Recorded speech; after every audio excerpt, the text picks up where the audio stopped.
Welcome to Uncle Jimmy's podcast. Sit back, relax, and enjoy the conversation.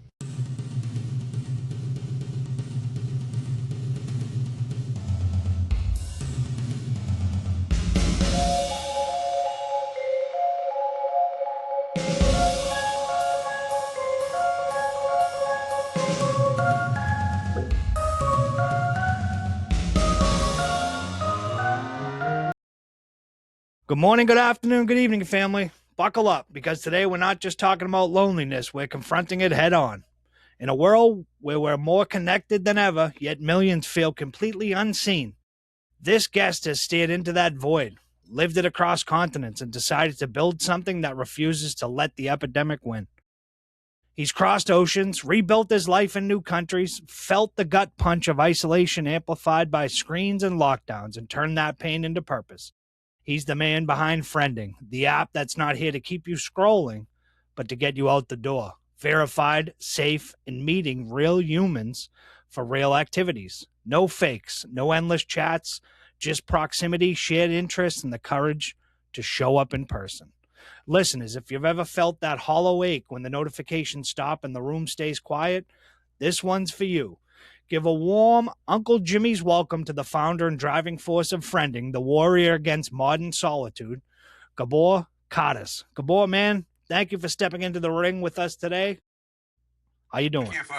Thank you for having me. I'm actually the co-founder. The other founder, Jolt, is the CTO. Okay, co-founder. Perfect. So we're going to get right into it, right? So you've lived in multiple countries across 2 continents. What was the single gut-wrenching moment when loneliness stopped being personal and started feeling like a full-blown societal crisis?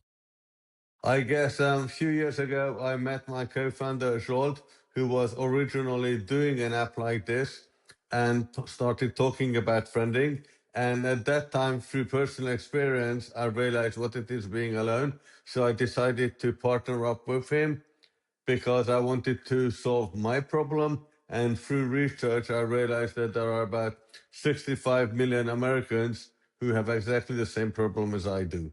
So basically, it's the meeting of minds, I guess, that sort of made me do this. That made you do it. Okay. So you held back, right, from real life interactions until vaccines rolled out wide.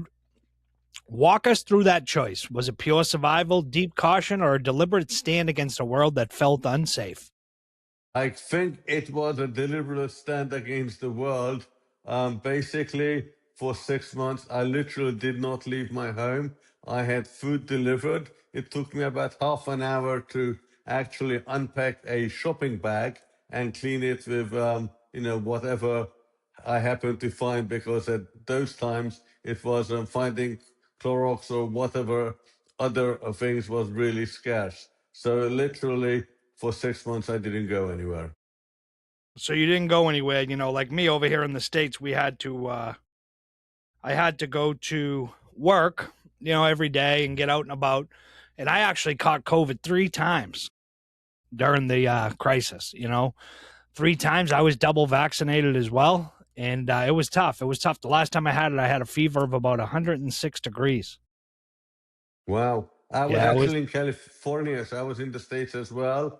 I didn't go anywhere until I had vaccinated. Then I went to a trade show in Vegas. Then a week later, I went to San Francisco for another trade show. And I got a text message that you were standing next to somebody in Vegas who may have had COVID. I didn't even notice I had COVID, but I took the test. And in a matter of seconds, the test turned positive. So that was my first experience with COVID, but I didn't really feel anything. It was more like knowing that I had one. It felt like having a slight cold, but in San Francisco, because the weather changes so much, it was easy to get, a slight cold. So I associated that cold initially with the San Francisco weather, and then I realized I had COVID. So stats, right? Stats scream that nearly 70 million Americans under 50 are battling isolation. Do you believe we're quietly surrendered to this as the new normal, or is there still fight left in people? Unfortunately, the trend shows the wrong direction. The trend predicts that in the next 5 to 10 years, there will be 65% of Americans who will be lonely. And I think it's even higher today than what the projections state, because it's not a macro thing to admit that you're lonely. You may even not realize that you're lonely, or if you realize it, you're afraid to admit it, perhaps even to yourself. So I think the real number is actually higher than the statistical number quoted. And do you think it's becoming the norm now that people are loneliness because we have social media, right? And I believe it was Norway. I was reading something earlier about a statistic over there about kids in general and how much they're happier because they're out and about, they're doing their thing, they're hanging with friends because of so many things that their parents are doing over there when it comes to social media. And in America, right, I think a lot of times with the kids coming up nowadays, the parents have a way of parenting by throwing a tablet in front of them. Yes, unfortunately, they call that parenting. I have a teenage daughter, and there's no way I would do something like that. I was reading that, I don't know, like a 3-year-old spends an hour and a half a day in front of some sort of a screen. I mean, come on, is that real parenting for you? No, that's terrible. So friending, right? Friending in the app promises full user verification. No fakes ever. Every other platform has crashed and burned on this. How are you actually going to make it bulletproof when the stakes are human safety and trust? Yes, basically being middle of March, today you can still skip the verification process for the next 10 days or so, because as of April 1st, you have to verify yourself. Otherwise, you're not on the platform. What happens to the current unverified users is that they get moved into what is called the waiting room. So until they verify themselves, they are stuck in there and they cannot interact with other users. And I think our advantage is that Friendling is building the platform from ground up. If you look at any of the competitors, they have millions of users, and you cannot suddenly say, hey guys, from tomorrow everybody has to verify themselves. We're using a third-party app called Persona, and because we're doing this from the get-go, we officially only launched the app in March this month. So we gave people a month to adjust and to get themselves verified until April 1st. But bigger platforms cannot do that because they would use a large percentage of their current subscribers. And we're not afraid of doing that because we're small. And I think because we're the only one who will have 100% verification, other people have what they call verification badges. Come on. Okay, I will know that you're verified, but if the majority of the users are not, it's pretty much useless. But there's nothing really that they can do about it. That's our benefit, because from the day one, everybody is going to be verified, no questions about it. And we think that this is going to be used as a magnet to attract people who are looking for a safe platform where you actually meet real people. Yeah, and that's the big thing. Meet real people, right? Where they're not duped by fake profiles and fake people looking for money, looking to catfish people, so that's powerful, right? So people have been burned by those other apps, right? And ghosted everywhere. Why should anyone trust Friending? Won't just be another app that promises friends and delivers disappointment. Well, I very much hope not. Basically, because as I said, it's safe because everybody is verified, and it's based on your local area because you're not going to travel huge distances. It is set when we actually do it properly for 50 miles. At the moment, you can see your whole city, so it may be slightly more than 50 miles. But basically, it is a 50-mile radius based on common interests. So if you like tennis, you'll be able to meet other people in your local neighborhood who like the same sports. And basically, you can add whatever activity you like onto the platform. So I really think that because it is verified, it is trusted, you will not have any ghosts or any bots. Recall the film called Clickbait. If for anybody who has seen it, it is exactly what I'm talking about. So on the app, right, they have those Are You In cards. They have them for volleyball, climbing, coffee runs. They sound inspiring, but what stops the yes from turning into a no-show? And how do you build real accountability? It's an interesting question, and our solution in the future will be that you can actually rate the other person that you have met or supposed to have met, but that rating will not be visible on the app. It will be visible for us to say, hey, this guy is perhaps unreliable or whatever. But it's not going to affect you initially because you don't know the rating. Because if two people didn't get on, I don't want that to affect that either of those people. So basically, it's something for us, something for the future that the algorithm will use in way of if perhaps there are 100 people in your neighborhood who enjoys tennis, those people who are unfavored, to use that word perhaps, will be at the bottom of the list. Perfect. So for my guests that will be joining, right, that are on YouTube, you can see special guest Gabor down below. If you click that, that's going to bring you to the website, Gabor's website. So those on YouTube that can see that, you just click it and that will bring you right to Gabor. We'll have all his information and everything there for friending. So the magic, right, happens only when people meet IRL and phones confirm proximity. That's poetic, but terrifying in today's world. How do you protect users when the first meetup could go wrong?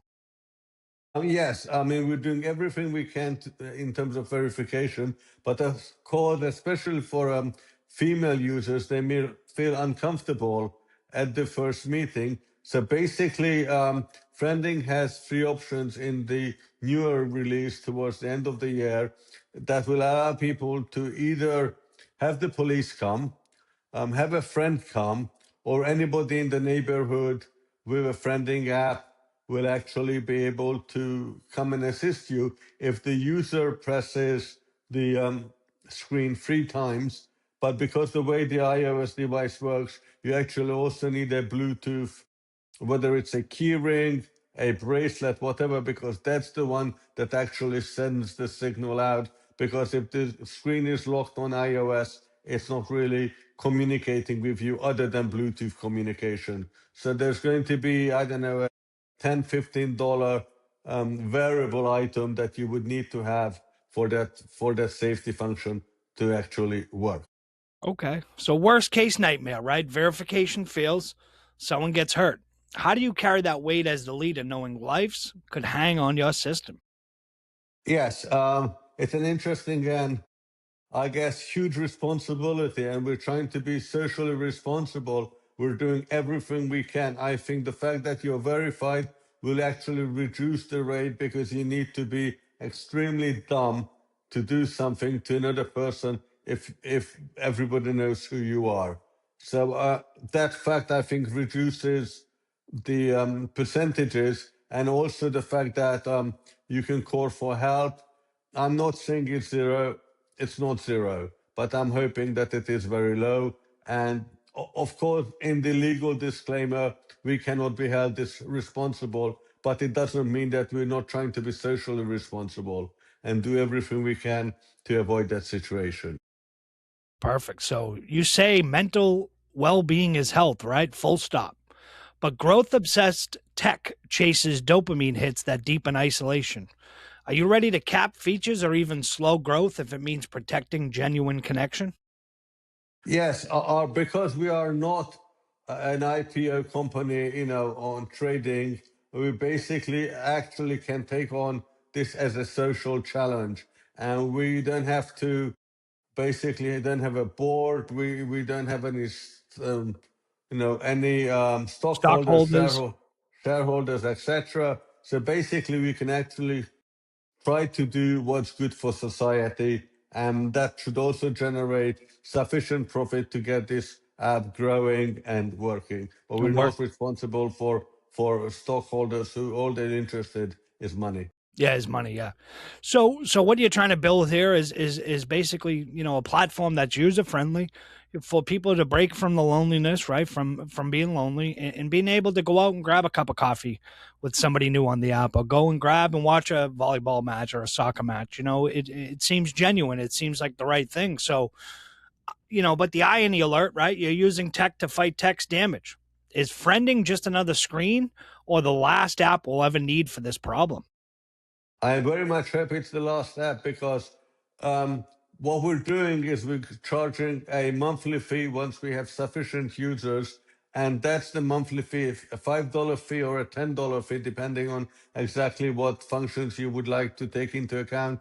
The dominant difference is that for the $5, you only see your neighborhood. And if you're traveling, you can actually plan ahead and meet up people in a further distance. Take I don't know, booking.com vacation app, which you keep on your phone. It doesn't mean you're going on a vacation every day, but you have it on your phone. And our mentality is the same with friending. We are hoping that you will keep it on your phone, even though you may not be looking for friends every day. But we're trying to offer something for that $5 fee. We're talking to various commercial organizations that perhaps give you a 10% discount on coffee or whatever to actually allow you to earn that $5 back.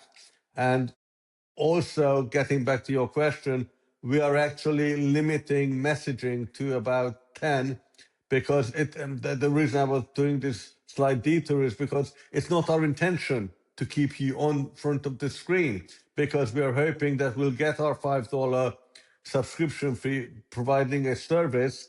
So therefore, it is not our intent to keep you using technology for the benefit. And that's the crucial difference. Technology is great. We can chat, whatever. But you have to know how to use it that will actually be to your advantage rather than to your disadvantage. And that's what we're trying to do. So moving cities, right, is a top trigger for loneliness.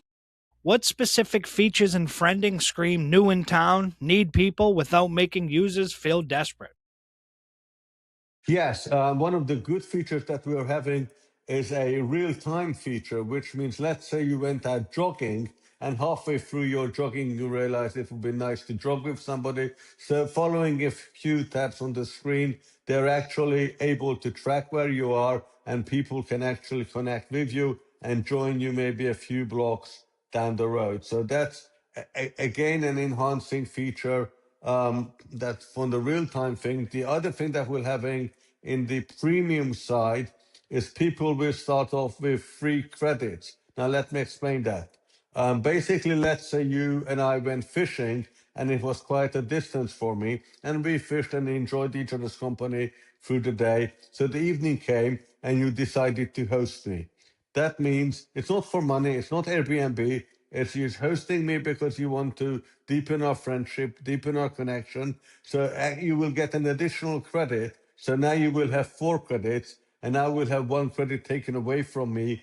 So I will have 2. You cannot buy credits. Credits can only be earned if you're hosting somebody, if you're deepening your connection, deepening your friendship with somebody. So we're actually taking this seriously. It's not about money. It's about actually trying to, I guess, trying to build trust between people and deepen friendship.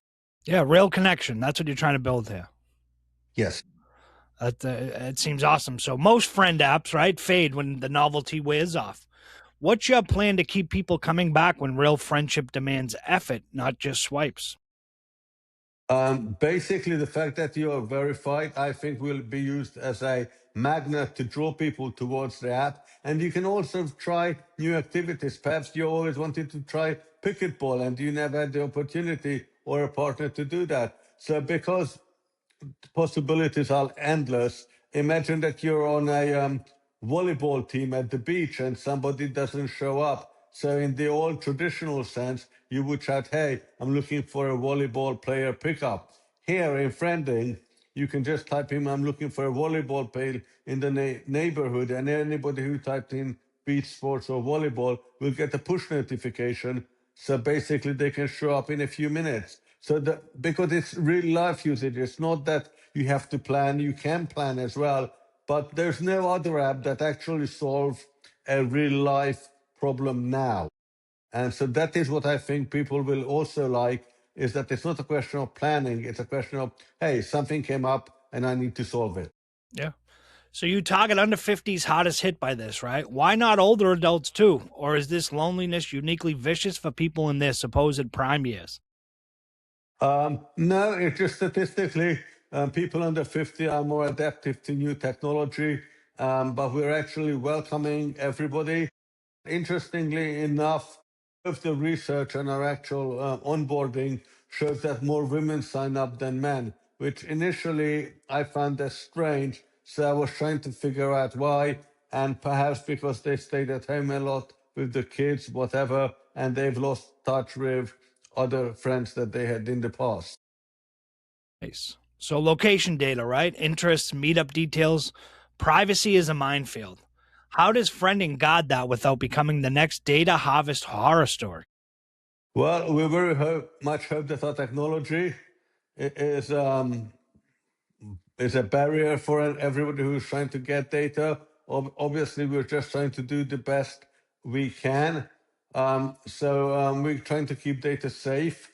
And as for the verification, we're not the one, we don't actually store any of the verification data. Specifically, from our perspective, we delete the verification data as the app that requested the data, we can actually tell persona to delete the data as well. So from our perspective, as soon as you're verified, we put in a delete request to the persona that technically and hopefully they don't have your data either. So the only data that we store is actually your user profile, which doesn't include any sensitive information in terms of social security number or any other. It's just your interest and hobbies, which, don't misunderstand me, are valuable data, but not as sensitive as your personal, social security number, driver's license, etc.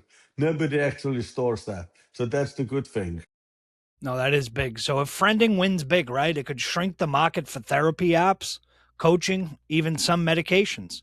Are you braced for backlash from industries that thrive on disconnection? Absolutely. Interestingly, a lot of effects, which I didn't even think about, other than your psyche, you can be depressed, whatever, and in extreme cases, perhaps suicide. But it also has a impact on your physical well-being from your blood level, from your, blood pressure, your sugar level in the blood, etc. And I didn't think that learning had a physical I guess, physical manifestation.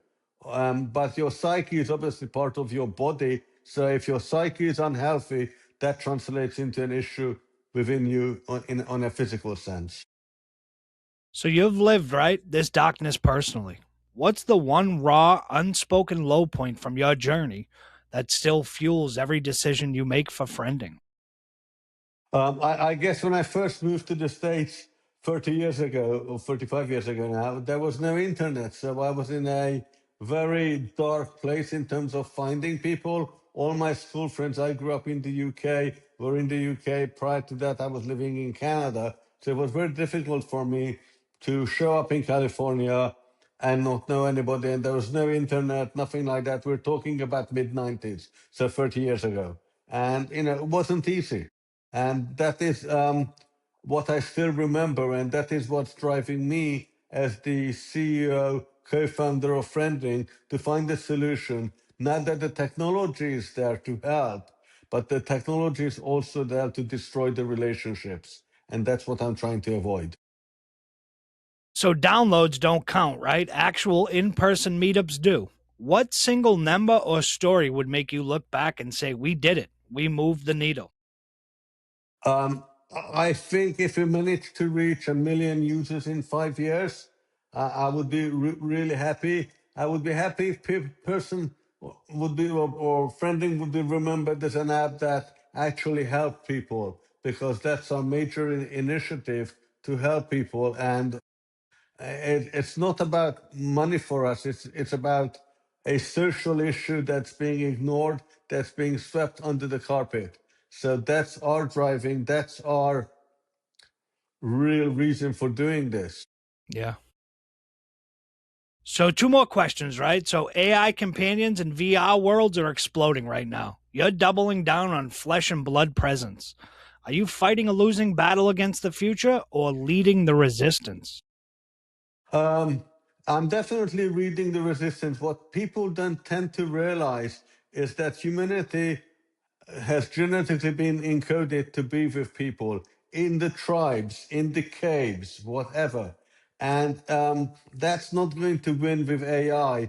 You're going to be living in a false, I guess, in a false dream that if you think that AI or virtual friendship will ever replace the genetically encoded need to meet other human beings. So I don't think AI or the internet or technology is going to override your genetically encoded need to be with real human being and feel their laughter in a real sense and not through a screen. So, last question, right? So, final gut punch. If friending doesn't catch fire, if people keep choosing endless scrolling over showing up, what does that say about where humanity stands in 2026? Are we too broken to choose real over virtual? I don't think humanity is too broken. In fact, there is a trend called deplugging or unplugging, where there are events where you're not allowed to take your cell phone or anything like that, be it a bar or just a hike. It's for people who want to get away from constantly being connected. So there are people who realize that, yes, there is a benefit to AI, benefit to connectivity, but it is not the holy grail because it also does harm, but you can stop its harm and only use the benefit. So, Gabor, before we go, right, let people know, give them one last message and let them know where they can find you. Basically, the friending is in the App Store called Friending, so it's easy to find. It's also on our website, which is also friending.com. And one other thing is that we actually sell coffee, where you can order it to a friend and you can send a message with it. And that message can be downloaded using a QR code by the recipient. So perhaps I want to say thank you, Jimmy, for the podcast. I can buy a coffee on our Friending, and be it a birthday or we just had St. Patrick's Day. And basically, I can type in a message at the time when I order it, and you, the recipient, once you get it, you just need to download the app and read the QR code to get your message. So again, we're trying to do gifting as to enhance the friendships as well. Gabor, brother, sitting here with you, I feel it. The quiet ache so many of us carry, the one the one no amount of likes or follows can touch. You didn't just build an app. You took your own scars from years of moving, relocating, locking down, and feeling invisible, and you forged them into a bridge, a way back to each other. In a time when it's easier to hide behind screens than risk being seen, you're reminding us the antidote isn't more connection online. It's the terrifying, beautiful act of showing up in the same space, eye to eye, heart open. To every listener feeling that weight right now, maybe you just moved. Maybe life shifted. Maybe the world feels too loud and too quiet at once. Hear this. You're not alone in feeling alone. And there's someone out there waiting for you. Are you in? Take the step. Download Friending. Send the request. Show up, because real friendship isn't founded in an algorithm. It's built when two people decide the risk is worth it. Gabor, from the bottom of my heart, thank you. Thank you for turning pain into purpose, for fighting this fight when it would have been easier to scroll away, and for reminding us all that we're really hungry for each other. Thank you for joining Uncle Jimmy's podcast today. You have left us better than you found us. Family, go make a real friend. We'll catch you next time. Stay strong, and thank you so much, Gabor. Thank you for having me.